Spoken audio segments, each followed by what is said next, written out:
Welcome to today's modular classroom. In the last two videos, we saw the various methods of inserting or adding the hyperlinks into the Google Sheets.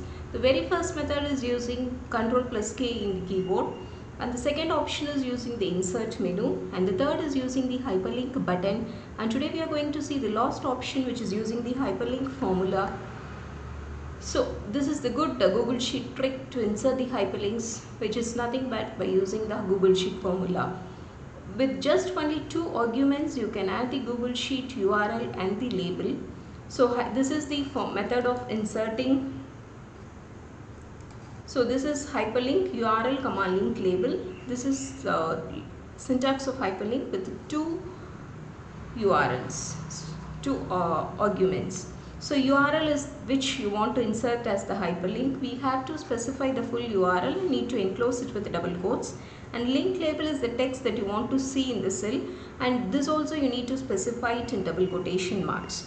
So let's see a demo of how this is done. So I am entering into the cell of a Google Sheet.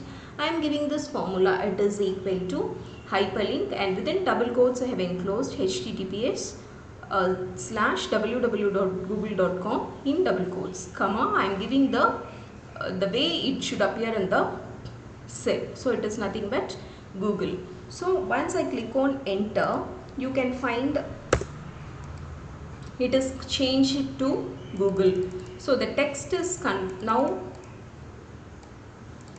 you can see the hyperlink has changed into as Google, and if I click on this particular link, it will be redirecting me to the Google website. So this is by using the hyperlink formula. So this is the next technique or simple trick in the Google Sheets, but you can insert a link in the Google Sheets by using this formula method.